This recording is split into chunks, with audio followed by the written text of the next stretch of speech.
कोई परिचय नहीं। तो मदन मोहन का टीला देखा है? इस टीले पे चढ़ करके एकांत में दोपहर के समय खूब रोए, भगवान से आर्त भाव से।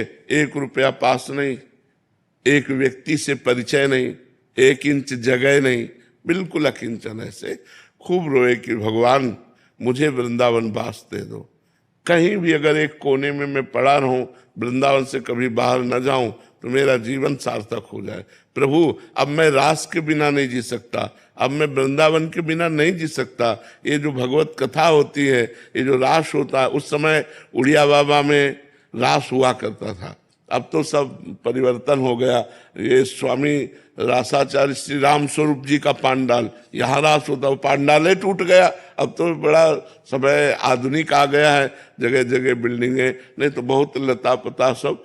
रोए बच्चा, जब खूब रोए, घंटों रोए, और रो करके अब सोचा कि अब चलो काशी चलते हैं, पुनः जैसा हमारा जीवन था। तो जो ही उतरे, तो एक छोटी सी इतनी बड़ी लाली गौर वर्ण की हमारा चला पकड़ा। दोपहर का समय था और बस ऐसे घूमने लगी चारों तरफ और बोले थे जाएगो बाबा जाएगो। तो हमारी तो कुछ समझ में नहीं आ रहा था, क्योंकि भाव में एकदम उतरे थे। अचला छीना ऐसे और चल दिया।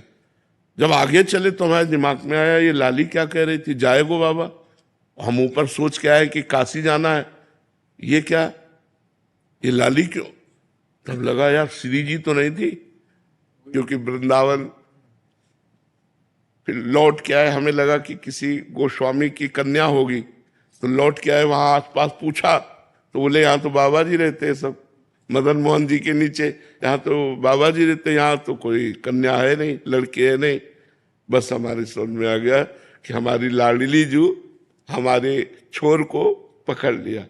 जिस आश्रम में हम रहते थे उस आश्रम में गए तो पहले से एक संत खड़े थे।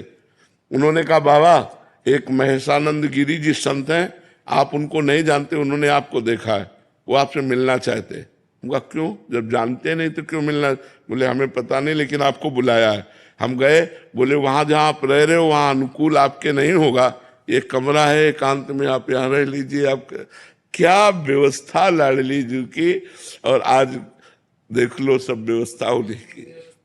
तो यहाँ वृंदावन वास के लिए एकमात्र केवल रोना ही साधना है कि लाडली जो रीझ जाए और वो पास दे दे तो सब व्यवस्था बन जाए। यहाँ कोई धन बल से वृंदावन नहीं रह सकता, क्योंकि पास जब तक नहीं होगा तब तक वृंदावन वास नहीं होगा।